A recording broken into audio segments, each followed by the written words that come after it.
Nizere ko umeze neza wowe ubana natwe umunsi kundi wowe udukurikirana wowe ukurikirana ibikorwa bya Step Up TV show. Icyumweru cyawe nizere ko cyagenze neza, ni icyumweru turi kugenda twerekeza ku musozo kuko uyu ni umunsi wa nyuma wo gukora tukaba twinjiye muri weekend. Reka mbonero kukwifuriza weekend nziza, ariko nizere ko icyumweru cyawe cyagenze neza. Sinzi ukuntu wavuga icyumweru cyawe cyagenze, gusa nizere ko byagenze neza. Niyo byaba bitaragenze neza mpora mbikubwira n'ubundi jani utublessinga byose bitangwa n'Imana. Imana reka nizere ko izabigenza neza next week. Komeza wowe ugerageze, inshingano zawe no gukora, feedback tuyihabwa n'Imana. Noneho nyemerera nze tube twiganirira na makuru menshi cyane ari kuvugwa ku mbuga nkoranyambaga. Ni byinshi byari biri kuvugwa, iki cyari cyumweru cy'imyidagaduro, byari byinshi cyane. Noneho nyemerera tubiganire nk'ibisanzwe, n'undi ni wa muhungu wawe DJ and Sharp Sound Matter Vibe n'ibindi. Ikiganiro cyo ni Step Up News, na makuru nkuzaniye. Ariko mbere uko twinjira mu makuru y'uyu munsi, reka manze mwibutse ko nta foto nta cyabaye. Niyo mpamvu murankubwira ko uwo bita Kevin photographer agufasha kuba wakora memo ifoto nziza n'ahandi wayifatira usibye kwa Kevin photographer. Noneho ndaje ngo nkubwire amakuru menshi cyane, ariko mbere ko twinjira mu makuru y'uyu munsi birababaje. Nabonye ngo ibiciro bya essence bimaze kuba byakiyongeraho amafaranga arenga 600. Mwibutsa ko tariki 3 aribwo ibiciro bya essence byari byazamutse, litiro yavuye ku 2000 yagiye ku mafaranga 2303. None mu gitondo nibwo mbonye itangazo ribabaje, gusa nyine niko yabigombwa kugenda. Ejo nakubwiye ko nundi BBC nayo yirukanye abanyamakuru cyangwa izirukana abakozi bayo barenga 2000. None igiciro cya essence mu Rwanda kuva saa 12 ubu ngubu cyageze ku mafaranga 2938. Ni itangazo rishizwe hanze na Rura mu kanya gato gashize. Birababaje kandi bagira inama abantu kuba bagabanya ingendo zitari ngombwa, kandi abantu bagatangira kuba bagira umuco wo kugenda kwiza imodoka rusange. Urumva abantu bari barabeshe ko bazagura imodoka, noneho babonye ubwitwazo kuko leta iri kudusaba kugenda mu modoka za rusange. Byaba beta kurusha uko wajya ugenda mu modoka yawe wenyine. Urabona aho bitwerekeza biragoye cyane, ibiciro biri guhinduka mu buryo utasobanura. Abantu bari kwibaza mbese ko ibintu biri guhinduka, mbese umushahara ushobora kuba wahinduka?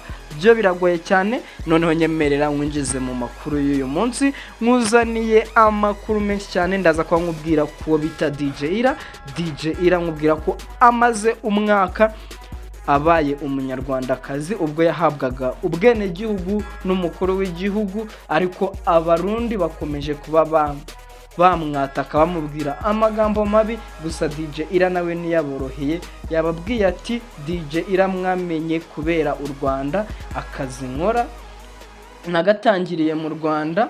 Akomeza avuga amahirwe u Rwanda rwamuhaye kandi ari umunyamahanga. Avuga ko kwaka ubwenegihugu bw'ubunyarwanda ari nkuko wakaka ubwenegihugu bwa Canada cyangwa Amerika.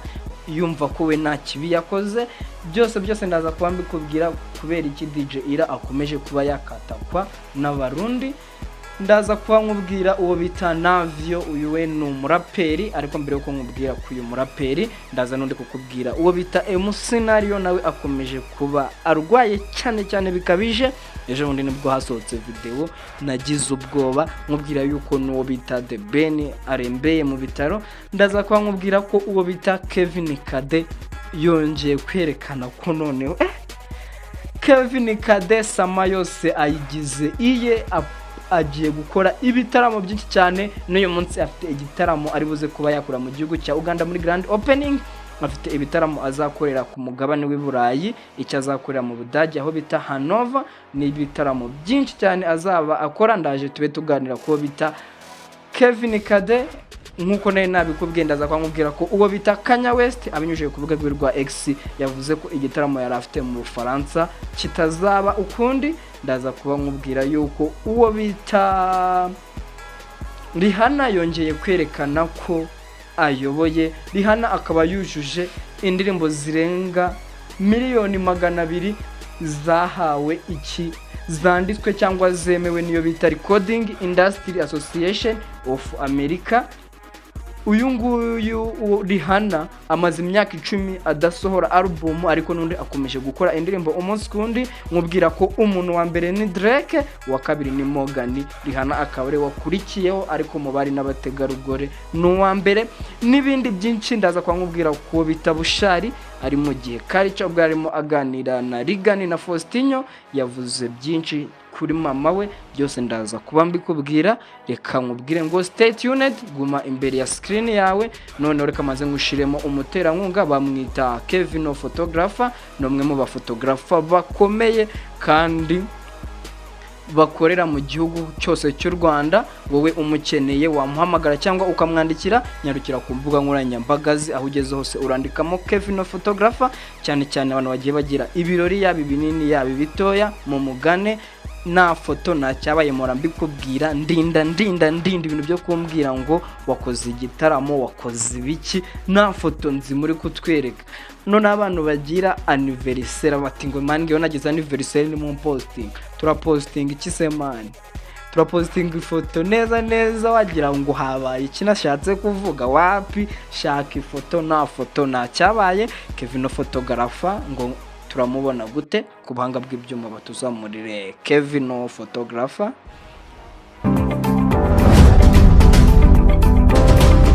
Reka duhe ikaze ku bantu mwese mwifuza gukorerwa serivisi zitandukanye, yaba izigendanye no gufungurirwa YouTube channel, gukorerwa amakarita, ibyapa byamamaza, flyer na za video zamamaza, maze business yawe ukaba wayamamaza mu buryo bw'amashusho ndetse n'amajwi. Si ibyo gusa, ku bakeneye amafoto y'ubwoko bwose, yaba wedding, event, party and a birthday or in entertainment with Kevin photographer, you can contact us on 0788773185, and even you can follow us on our social media. Kevin photographer, online service, make more than word with us. Okay, nizere ko nimero za Kevin photographer umaze kuzandika. Noneho nyemerera twinjire mu makuru menshi cyane. Gusa ibintu nakubwiraga byari byanyabyo, ibiciro bya essence byamaze kuba byazamuka, byageze ku mafaranga litiro imwe ubiri kugura amafaranga 2938. Urumva ko ari ibintu bibabaje. Gusa abantu mukuri cyangwa Step Up TV show, ikindi kintu nabasaba tugerageze gusoma ibitabo, tugerageze kandi nibwo ndi kureba iki gitabo ndaza kugisoma kabisa. Ubwo ndi kumba nsoma iki gitabo ngo kiswe The Marshmallow Test. Iki gitabo cyitwa The Marshmallow Test. Iki gitabo nyine cyigisha abantu. Bibaze ko iki gitabo cyanditswe n'uhe mugabo kandi ntabwo ndi kumwibuka neza. Gusa uyu mugabo iki gitabo yagiteguye imyaka 50, ubwo ngo yagiteguriye ku bana. We atangira ubushakashatsi bwe yafashe abana bari hagati y'imyaka 4 n'5, abashira mu cyumba. Noneho uri wese amuha iyi marshmallow cyatwifate nka ice cream cyangwa ikindi kintu zikiryoherera. Ubwo abantu bo mu cyaro turagifata nk'iki, irindazi, I think irindazi nyine ikintu kiryoherera. Buri mwana yamuhaye marshmallow cyangwa irindazi cyangwa ice cream bitewe n'ahantu uri kunyumvuri. Noneho arababwira ati we aragenda aravuga ngo ngiye kugenda ningaruka. Uwo ndasanga yihanganye atararyaho, ari buze kuba yamuha marshmallow ya kabiri. Cyane nk'ukuntu aho umwana irindazi ukamubwira ngo ndagiye, nyuma y'iminota 20 urihangana nabe yariye kwiryo rindazi, ningaruka ndaza kuba namuha irindazi rya kabiri. Ariko kwihangana kw'abana byaranze, kurya agarutse asanga abana ku kigero cya 99% bose barumye kwirindazi. Urumva umwana naga batekereza ibintu byinshi, nta kintu cya ego abafite, bo bahise birira indazi. Wakibaza ngo byagenze ute? Turaza kuba tubiganira gace mw'iki kiganiro ngenda mbikubwira. Ubwo the topic ni ko tugiye kujya tuyitwarana n'amakuru. Noneho nyemerera twinjire mu makuru nkufitiye, nkuzaniye amakuru menshi cyane. Gusa ikindi kintu nabonye icyitwa derby yo mu Rwanda, umuntu utayitege dutegereje simbizi aperi reyo aba bantu bose noneho intambara ku mbuga nkoranyambaga. Gusa Mambo de Pilote araza kuba bikubwira mu ndege ya siporo. Nimba udakurikirana indege ya siporo muramubwira ko wahombye. Indege ya siporo n'ubundi icaho ukimara kubona Step Up News, indege ya siporo nayo iba igiye kuza. Niyo mpamvu ngushishikariza kuba wakora subscribe kugira ngo ujye ukurikirana ibyo tuba tukuzaniye umunsi kundi. Noneho nyemerera twinjire mu makuru y'uyu munsi.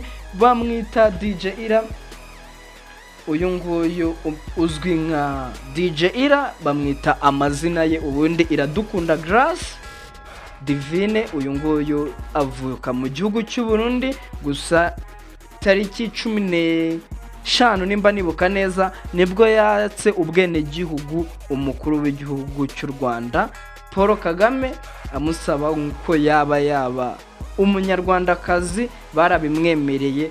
Uwo bita DJ Ira ubu amaze umwaka urengaho umunsi ari umunyarwanda.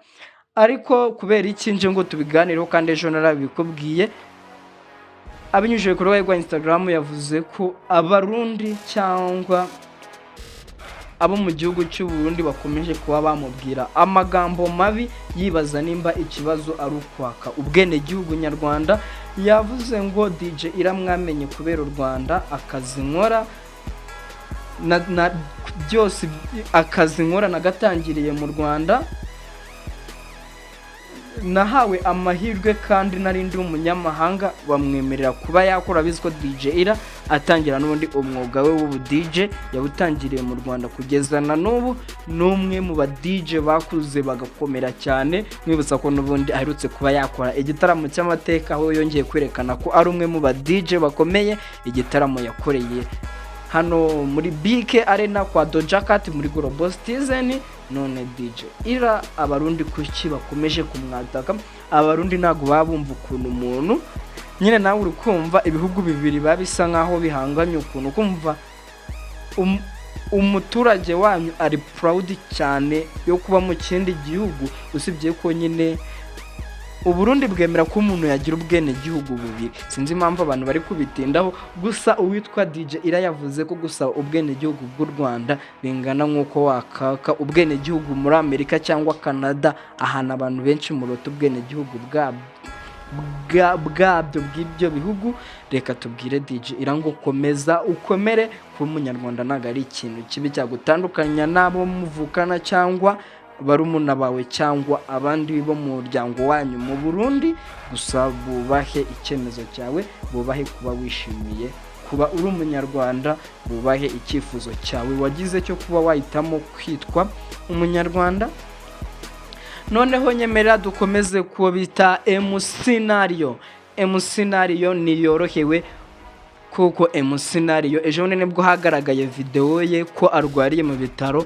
Urumva ni ikibazo kibabaje cyane, uri kubona ko abastari benshi nyarwanda bakomeje kugenda barwara umunsi kundi. Abarimo MC Nario, abarimo The Ben barembeye mu bitaro, amasengesho menshi cyane. Abantu barajya gusenga ejo n'abarajya gusenga ku cyumweru, mube mwasengera abarwayi muri rusange. Gusa by'umwihariko abarimo MC Nario n'abarimo The Ben, kuko birababaje cyane, bakomeje kuba baremba umunsi kundi. Ibya MC Nario byo byaneye ubwoba. Hari indi nkuru nabonye irambabaza cyaze iyi nkuru. Inkuru nasomye mu kanya mbona ko hano muri Nyarugenge babonye umwana cyangwa uruhinja muri envelope bajugunye. Nkibaza nk'umuntu ujugunye umwana aho bita mu mudugudu ngo wa Karisimbi, akagari ka Kivugiza.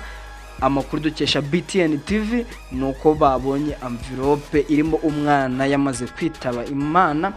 Birababaje ukuntu umuntu afata umwana akamujugunya muri envelope, cyaze ngo nagahinja ngo abikoze ashobora kuba yakuyemo inda y'umwana n'ubundi nyine ubwo yari yaramaze gukura, arangije afata envelope ayijugunyaho arigendera. Gusa abantu Imana izabahana. Aba bantu buri aba bumva ari ibintu bitoya bari gukora, gusa ni ibintu bibabaje cyane cyane. Noneho nyemera twinjire ko bita Kevin Kade intego ye no gushimuta Sama. Kevin Kade yemeje ko Sama agiye kuba yayigira iye. Ngiye gukubwira ibikorwa Kevin Kade afite, uraza kuba wakikanga. Gusa ibikorwa biremereye Kevin Kade asanzwe abigira. Mwibutsa ko n'umwaka ushize Kevin Kade n'undi yari abifite ariko byaragonganye. Gusa Kevin Kade yavuze ko ibintu iyo bibaye bikwigisha isomo. Kevin Kade yabyigiyemo, noneho azareba ukuntu abimanaging. Kevin Kade n'abantu bari hafi ya Kevin Kade, timu ya Kevin Kade, mudufashe ibi bintu bizagende gutya ndi kubona bipanze. Kevin Kade yaba yanditse amateka. Ndakubwira ko Kevin Kade kuri uyu wa gatanu tariki 17 Mata 2026 afite igitaramo kigiye kubera muri Uganda mu cyo bise Grand Opening. Iki gitaramo nikirangira Gicurasi azahita yerekeza mu Bubiligi. Ubwo ni bitaramo n'undi azakorera mu Burayi, harimo mu Bufaransa, muri Poland. Noneho iki gitaramo ariko amatariki y'I Burayi nagaramenyekana neza. Gusa ibitaramo azakorera I Burayi tariki 16 Gicurasi bwo byamaze kumenyekanwa ko azaba araho mu Bubiligi ahitwa Haninovo. Ahangaha tariki 16 Gicurasi 2026 abantu mu Bubiligi bazakira Kevin Kade akore n'ibindi bitaramo, ariko nagera Kamena atahe aze mu cyo bise MTN Iwacu na Muzika Festival. Ubwo azahita agaruka muri Kamena aje gutangira MTN Iwacu na Muzika Festival. Ubwo urumva na sleeping time afite nayisoza ugira ngo se bizaba bisoje. Wapi n'ubundi tariki ya mbere Kanama azasubira mu gihugu cy'I Burayi, mu bihugu by'I Burayi n'ubundi akomeze akora ibitaramo. Ikibazo mbaza baravuga ni ngo ku mbuga nkoranyambaga, mbese Kevin Kade ibi binazabimanaging. Kevin Kade reka tumwifurize isha n'ihirwe, reka tumanze tumubwire ngo uze kugira igitaramo cyiza araza gukora uyu munsi. Abantu bo mu Uganda mugende mujye gumushyigikira umuhungu wacu, kandi bino bintu byose ko yabipanze rikaja azamu blessing byose bibe byagenda neza nkuko yabipanze. Reka manze nkubwire ikintu kibabaje cyane, ariko nubwo bibabaje birimo isomo rikomeye. Mu kanya nibwo ndi gusoma inkuru n'ubundi tukiri mu gihugu cya Uganda aho Kevin Kade agiye gukorera rikaniye inkuru tubitwarane kuko tutaza kuba twatinda. Bamwita Navio, ni umuraperi, ariko ubwo yari ari kuganira muri broadcast. Iyi broadcast yarya yitwa kanze ngurebere uko iyi broadcast yitwa, ubundi dukomeze nkuha amakuru. Gusa uyu Navio ubwo yari muyo bita Mind Your Head visi, iyi niyo the broadcast yari arimo. Ubwo yari ari kuganira yavuze ukuntu yakuze mu myaka ye adakundwa nyine n'abana bagenzi be bamuhohotera. Avuga ko akura yari umwe mu bana yarananutse kandi yambaraga amarinete manini cyane, byagaragaraga ko yari umuntu utuje cyane, n'amenyo yarashyizemo udukoresho mu menyo twitwa bars. Urumva ko nago yari ameze nk'abandi bana urebye, nuko abandi bana bakajya bamuhohotera. Gusa avuga ko ibyo ngibyo yafashijwe no kuba akora siporo, cyane cyane izitera amakofe zagiye zimufasha kuba yakontorora umujinya mw'urwo rugendo rwose, kandi ngo na famiye yamubaye hafi kugeza uyu munsi. Avuga ko bantu mwebwe mwumva mwahohotera abandi mwumva muri abanyembaraga, gusa ashobora kuba ari namwe banyantege. Ni ikiganiro ndi kureba cyambabaje kubona nyine ukuntu yahohotewe afatwa nabi. Gusa ikintu cyanshimishije n'ukuntu ari strong, bita binyereka ko ibintu bishoboka. Iyo ndi kugenda mvuga abantu bari strong, sinabura kukubwira uwo bita Kagarara, nawe akomeje kuba yavugisha abantu benshi. Kagarara akomeje kwerekana ko disability ntabwo ari inability. Reka nawe mbe namubwira ngo keep push, Kagarara uzabikora. Noneho nyemerera, noneho mbere yuko dukomeza twikomereze, mwibutsa ko ndi kukubwira buri the topic. Nakubwiraga ko uwo bita uwo mwanditse nawe ndi kumubona neza, ariko wanditse the marshmallow test akimara kubona abo bana abaresiste. Noneho yarabakurikiranye utayone bya bitabo nyine imagination. Ibaze ko aba bana yarabakurikiranye. Iki gitabo cyanditswe ubushakashatsi yabukoze imyaka 50. Ubwo abo bana ku myaka 45 yarabakurikiranye. Ubwo iki gitabo yagisohoye umuto muri bo ndakeka ubwo yari afite imyaka ingaha abantu bizi imibare, yari afite imyaka 54, bari hagati y'imyaka 54 na 55. We yakomeje akurikirana abo bana umunsi kundi. We icyo yashakaga kugaragaza nyine bya bintu bita nko kwihangana, icyo biba bisobanuye mu buzima bwacu umunsi kundi. Mbere yuko dukomeza, reka manze nkubwire ko umunota umwe wo kwihangana ushobora kuba waguha imyaka 10 y'umutuzo wibereyeho mu mahoro. Nimba ushaka kubaho neza, jya ufata umwanzuro ube wahitamo ikintu kikubereye, ntukazajye urahubuka, kuko amahitamo mabi yahindura ubuzima bwawe ukumigwa. Nyemera nkubwire ko bita Kanye West nakubwiye ko yari afite igitaramo cyari kirabera mu Bufaransa. Ejo n'ubundi nibwo twe turi kuganira inkuru ye. Gusa muri Marseille, meya w'umujyi waho yari yavuze ko adashaka uwo bita Kanye West mu ntara ye cyangwa mu karere ke kuba yakoreramo ibitaramo. Rero uwo bita Kanye West abinyujije ku rubuga rwe rwa X tariki 15 Mata 2026 nibwo yavuze ko ibitaramo bye atazabikora. Ni igitaramo cyari giteganyijwe kuzaba tariki 11 Kamena 2026. Gusa iki gitaramo cyamaze kuba cyasubikwa. Mubwira ko uyu Kanye West amaze kwamaganwa n'ibihugu ikirimo Ubwongereza, ibihugu birimo nka za Australia, ibihugu birimo za Slovakia n'igihugu cy'Ubufaransa. Ubwo kiyongeyemo bamushinja kuba agaragaza urwango cyangwa yaravuze amagambo yibasira ubwoko bw'Abayahudi.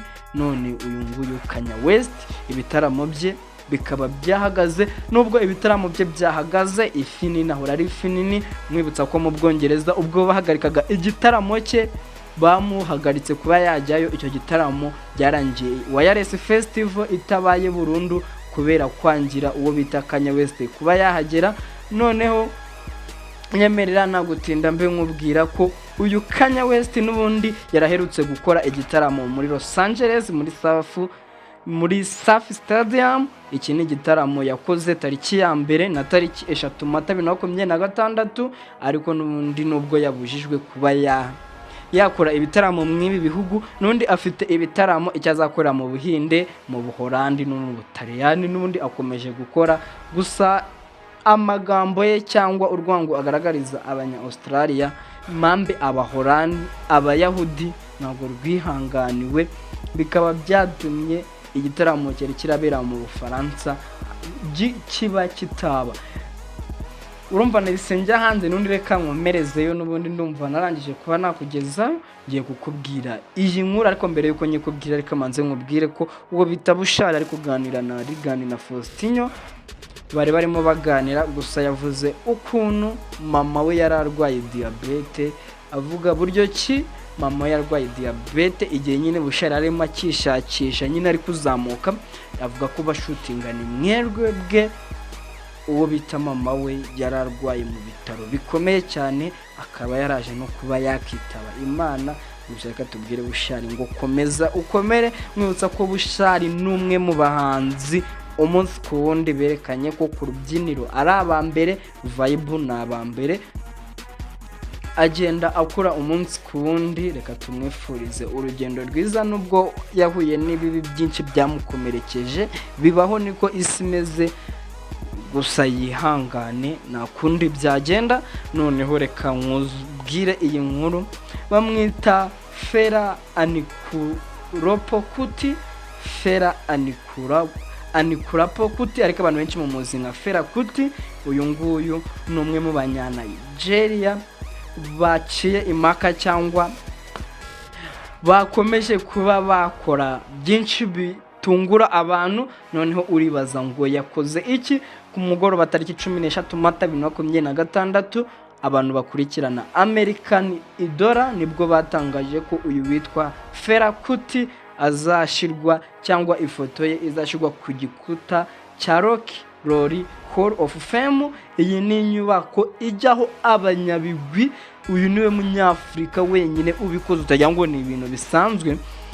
Iyi nyubako ya Rock Hall of Fame, iyi ni inyubako ihambaye cyane, azaba ari kumwe n'abo bita MC Riot, abarimo Queen Latifah, abarimo Grand Personals, abarimo Ariel Cruz. Urumva ko ni ibintu bizaba bidasanzwe. Gusa nagariwe wenyine uwo bita Sadu Adu, uyu no mwongereza ariko avukira muri Nigeria, nawe numwe mu bazashimirwa kuko bagaragaje ubudasa ku rubyiniro. Nyine akora urubyiniro mu buryo bwiza cyangwa se stage ni mu ndimi z'amahanga. Nawe numwe mu bazaba bahabwa ibihembo cyangwa bashimirwa. Kandi nkubwira ko ntabwo byagendeye neza abahanzi abarimo Shakira, abarimo Mariah Carey, abarimo New Edition n'abarimo Pink, kuko bo baratsinzwe ku cyiciro cya nyuma gisoza.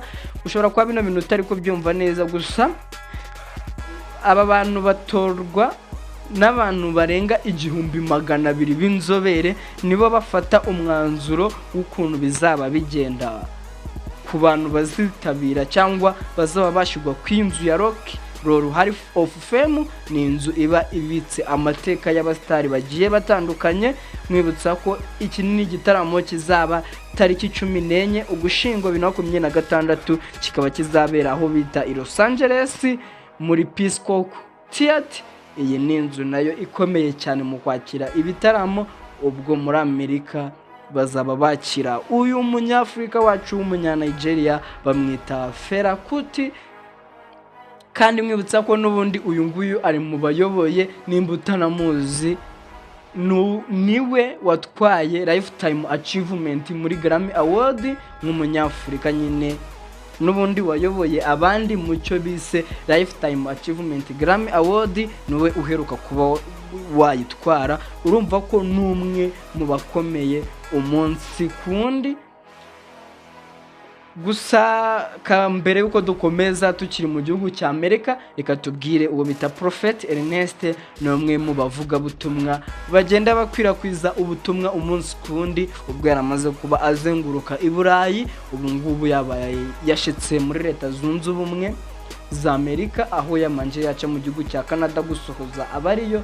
Gusa yahise akomeza yerekeza aho bita muri Leta Zunze Ubumwe za Amerika, aho naho agiye kuba yakomeza kwamamaza inkuru ya Yesu Kristo. Reka tumubwire ngo Imana izabane nawe, komeza ukore umurimo w'Imana. Nawe ukore Imana ngo yikorera amaboko, nawe Imana izaba iri kumwe nawe. Mbere yuko nkomeza nkujyana hanze, iyi nkuru ushobora kuba utayimenye, gusa bamwita Vex Prince. Sinzi uramuzi?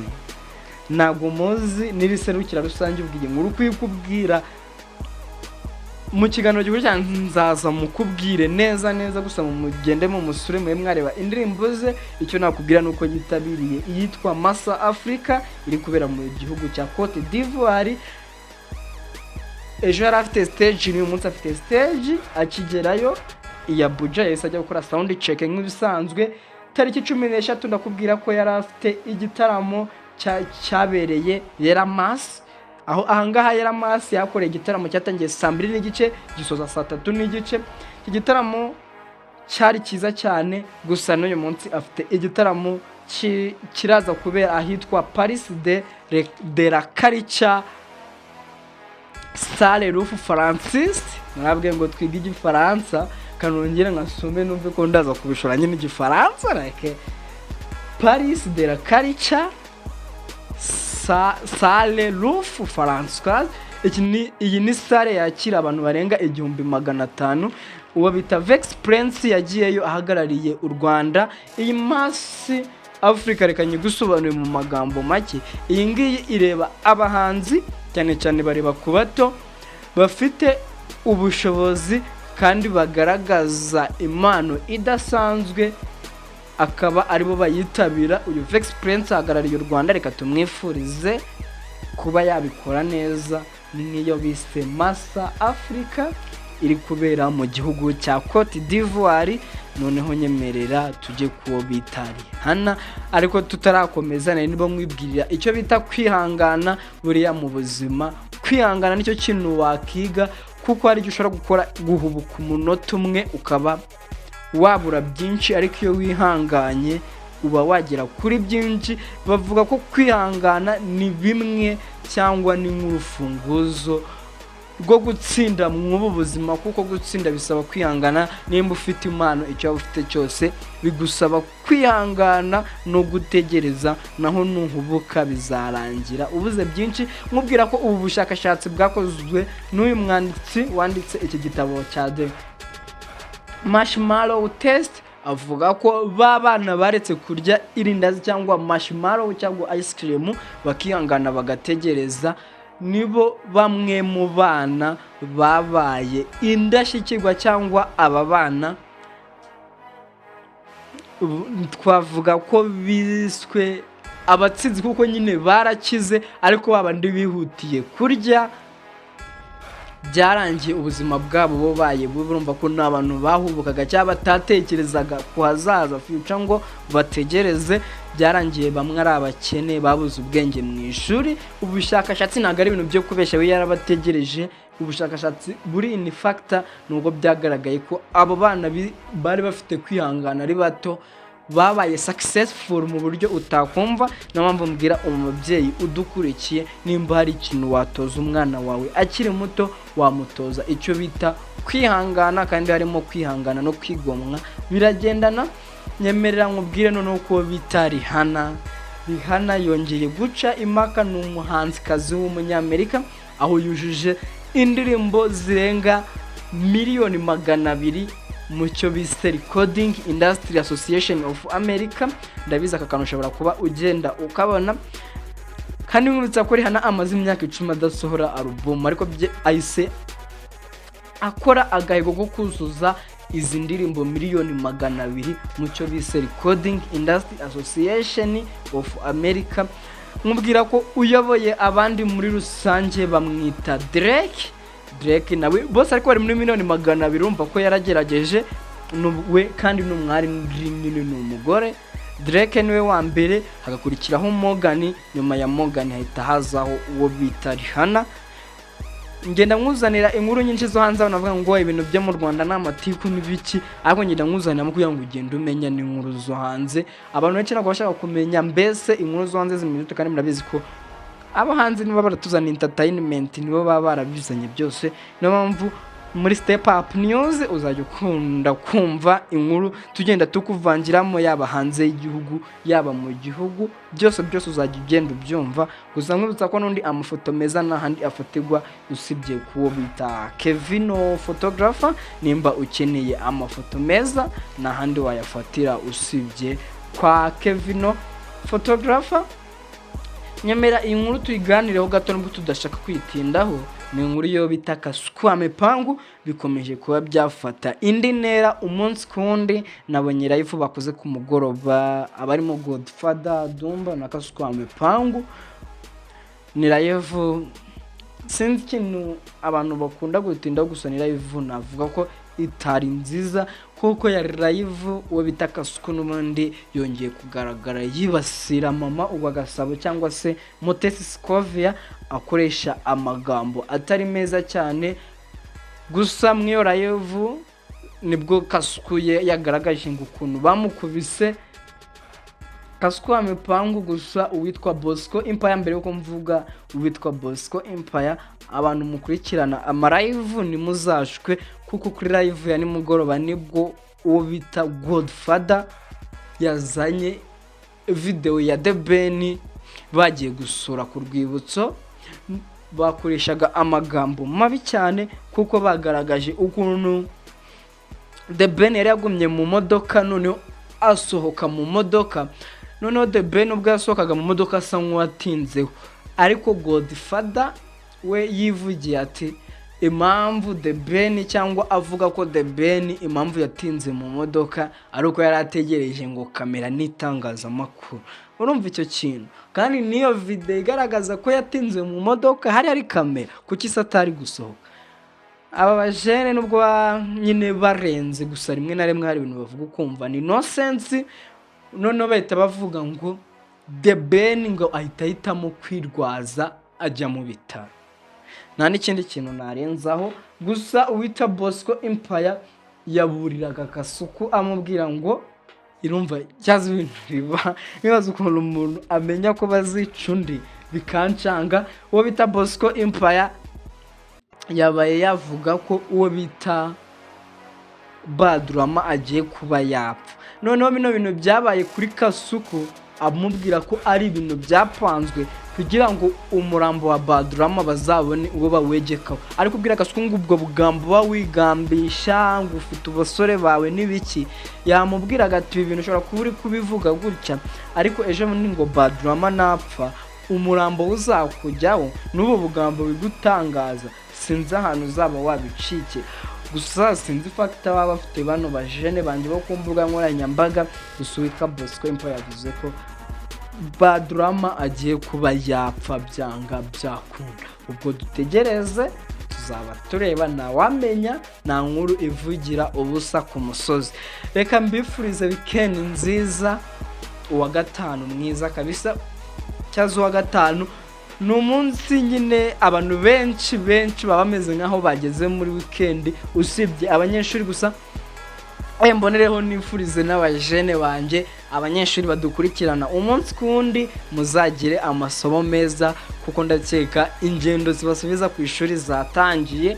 Muzagire igihembwe cya gatatu mujye gusoza umwaka. Noneho aba finaliste nabo mbonereho kubabwira ngo bonne chance, examen muzazitsinde, nimuzajye mwiba amatelefone cyangwa ngo mukoreshe computer muri kumva umuhungu wanyu DJ Andy. Mumbabarire mugende mufokasinge, mwicare musome mwongere musome. Hari aka video nigeze kubona ku mukuru w'igihugu ngo musome mwongere musome, ngo nyeshuri afite examen bagombwa gusoma. Namwe reka mbabwire ngo bizaba bimeze neza, mujya muvuga ko nesa ari umubyeyi. Reka nizere ko namwe muziga nk'abiteguye kwakira umubyeyi, examen muzazitsinde. N'abana bagiye gushaka poromo iravuna, ndabizi ndabumva neza, mugende mube mwagerageza. Imana izabane namwe, twarabanye, urukundo mwanyeretse nararubonye, niyo mpamvu mbashimiye.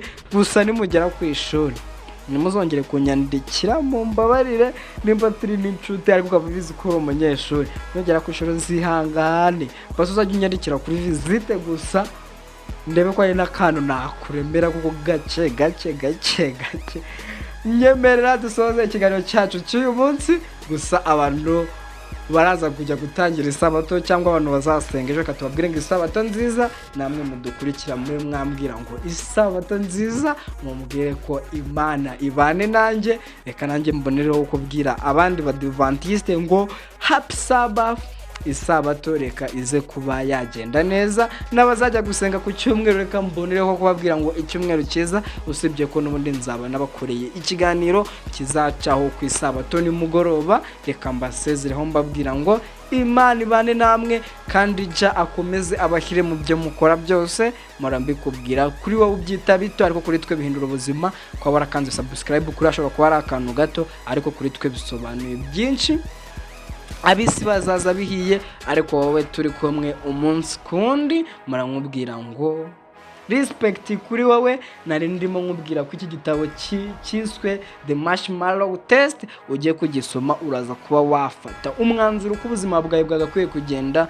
Gusa umanze wige isomo ryitwa kwihangana. Umuterankunga n'umwe bamwita Kevin Photographer. Nimba hari ikintu kimwe nzi cyanyacyo nuko uwo bita Kevin Photographer agira amafoto meza, video nziza. Mugende mumukurikirana umunsi kundi. None reka nzembwire abantu bakunda amakuru y'imikino ko uwo bita Mambo de Pilote mukanya araje abe aganira namwe. Reka nkubwire ngo bye kambe nigendeye kugushakira andi makuru. Ahasigaye tuzongere guhura ku munsi w'ejo nimugoroba, ubwo nzaba nkugezaho amakuru ari kuvugwa muri weekend. Reka noneho nkubwire ngo weekend nziza wowe ubana natwe umunsi kundi.